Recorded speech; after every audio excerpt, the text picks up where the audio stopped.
Tentang apa saja.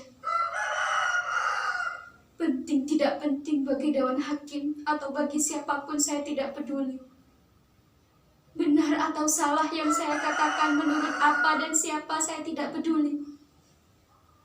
Ini kali terakhir saya biarkan mulut saya bicara.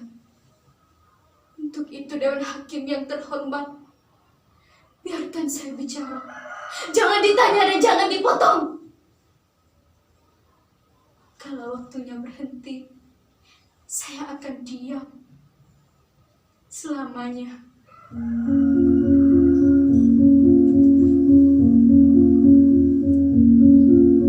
Nama saya Sumarah, seorang perempuan, seorang TKW, babu. Tapi justru itu saya hebat. Saya hebat karena berani mengambil keputusan menjadi babu. Saya berani mengambil keputusan untuk berada di tempat terbawah dalam struktural manusia. Belum tentu semua orang berani menjadi manusia di bawah manusia.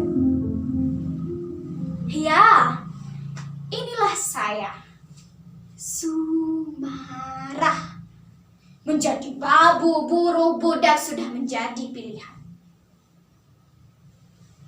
Bertahun-tahun saya jelati kaki orang, merangkak dan hidup di bawah kaki orang. Bertahun-tahun saya tahan mulut saya lipat lidah saya agar tidak bicara karena bicara berarti bencana. Sejak kecil saya tidak berani mendongakkan wajah. Apalagi di Karangsari, desa tempat saya dilahirkan. Orang-orang Karangsari selalu membuat saya gugup dengan bisik-bisik mereka. Kegugupan itu bermula suatu ketika di kelas di bangku madrasah. Pak Kasirin, guru madrasah saya, mengatakan, pembunuhan para jenderal itu dilakukan oleh sekelompok orang yang sangat keji yang tergabung dalam organisasi PKI. PKI itu benar-benar biadab. Untuk itu dihapus dan dilarang berkembang lagi. Seluruh antek PKI dihukum. Saya mendengarnya dengan takjub sambil membayangkan betapa jahatnya orang-orang yang telah membunuh para jenderal itu. Tapi tiba-tiba saya mendengar suara dari arah belakang bangku saya. Setengah berbisik, tapi sangat jelas terdengar di telinga saya. Hehehe, kalian tahu gak? Bapaknya Sumarah itu kan PKI. Lah, apa iya? Sekarang di mana? Ya sudah diciduk.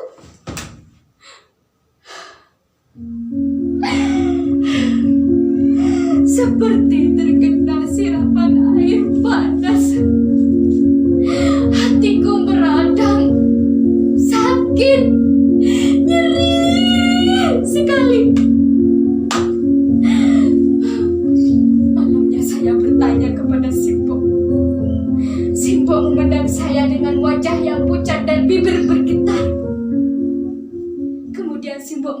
menceritakan semuanya. Simbo mengatakan 2 tentara itu telah menyeret Bapak diiringi Den Projo dan orang-orang. Simbo berteriak, menjerit, "Duh Gusti, Mas Suliman gak tahu apa-apa kok."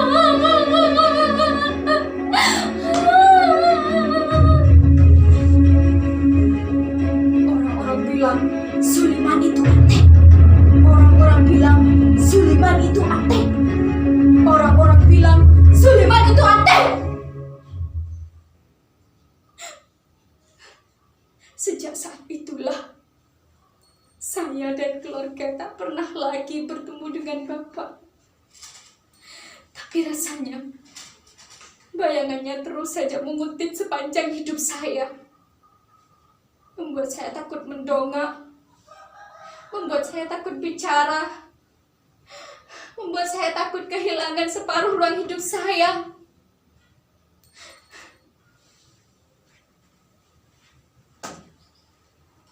Kata orang, pendidikan bisa melepaskan diri dari keterjepitan. Saya percaya itu.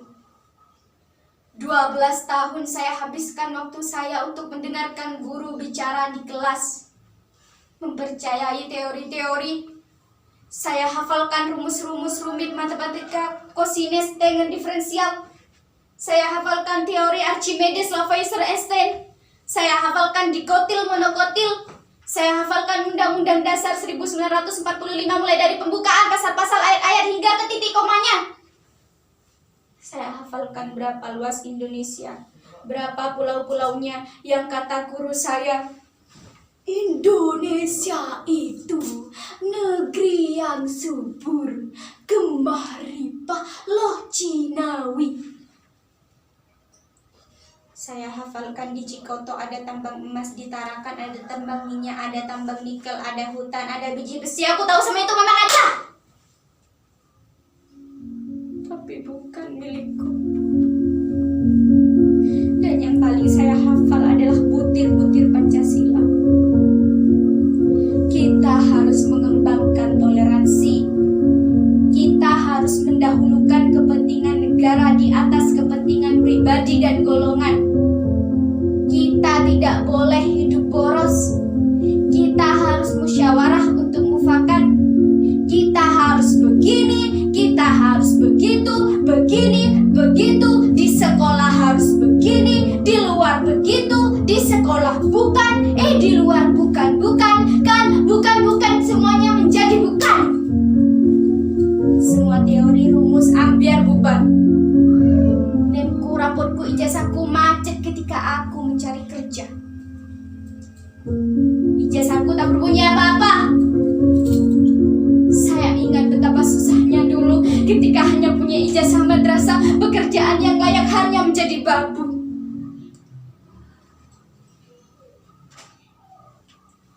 Suatu ketika, majikan saya pergi keluar kota. Kesempatan itu saya gunakan untuk tidur istirahat siang. Saking nyenyaknya tidur, saya sampai tidak menyadari bahwa di luar hujan turun deras sekali. Seluruh pakaian yang dijemur basah semua, bahkan sebagian ada yang jatuh dan kotor. Setelah majikan saya pulang, bukan hanya amarah, cacian yang saya terima. Saya juga disebut sebagai koruptor karena dianggap korupsi waktu. Ingin jadi PNS? Bayangan Bapak menggelapkan nama saya. Ketika saya mencari surat bersih diri terbebas dari ormas terlarang sebagai salah satu syarat mendaftar PNS, saya ditolak mentah-mentah. Lalu saya bekerja di sebuah pabrik tekstil dan dipecat karena saya kecelakaan di tempat kerja. Setelah itu saya bekerja di juragan beras di kota kabupaten. Banyak penimbunan yang dilakukan oleh tangan-tangan nakal di sana yang tidak lain tidak bukan Den Projo. mencoba untuk menutup mulut saya dengan lembaran uang. Dan di tempat itu juga saya gagal dalam urusan cinta. Mas Edi, orang yang saya cintai, mundur teratur setelah mengetahui sejarah keluarga saya. Lagi-lagi bayangan Bapak menggelapkan nama saya. Untuk itu saya putuskan berhenti. Saya pamit. Saya ingin pergi jauh. Saya ingin lari, mencari tempat di mana bayangan Bapak tak dapat menguntit lagi. Untuk itu saya bekerja sebagai seorang TKW atas usulan dari Simbo. Lalu segala sesuatunya kami urus melalui perantara seorang calo. Saya dapat mendaftar TKW, segala syarat saya penuhi. Jadilah saya Sumarah binti Suliman, jadi TKW, lulusan madrasah dengan predikat NEM tertinggi, jadi babu di negeri orang. Semua hanya bisa saya beli dengan uang. Saya pikir semuanya jadi berubah. Saya pikir saya dapat bermetamorfosa dari ulat bulu menjadi kupu-kupu indah. Tapi ternyata Sumarah tetap saja kandas. Di balik jubah-jubah majikan saya, di balik cadar-cadar hitam majikan saya, segala nasib saya kandas. Saya disiksa. Gaji saya setahun hilang untuk tetebengi alasan administrasi yang dicari-cari. Dan bencana itu, saya diperkosa. Seperti budak hina yang halal dibinatangkan. Tidak. Kesadaran itu muncul tiba-tiba. Saya harus mendongakkan kepala, mengangkat tangan dan meraih pisau tajam untuk kemudian saya tusukkan mata pisau ke jantung hatinya. Majikan itu saya bunuh.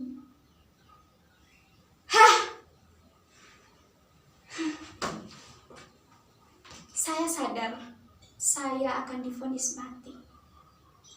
Saya tidak butuh pembela. Saya juga tidak butuh penasihat hukum. Tidak usah saya dipulangkan ke negeri saya karena urusan akan menjadi jauh lebih rumit. Dewan Hakim yang terhormat, inilah saya. Nama saya Sumarah. Bagi saya perjuangan, harapan, penderitaan, semua butuh keberanian. Hidup saya penuh ketakutan. Tapi sekarang saya harus berani. Karena hidup dan mati adalah dua sisi keping nasib. Dan keping kematian yang terbuka di telapak tangan saya adalah yang harus saya jalani sekarang. Dengan berani, senang, sakit, dosa, pahala, semua sama. Ada risikonya. Inilah saya. Nama saya Sumarah.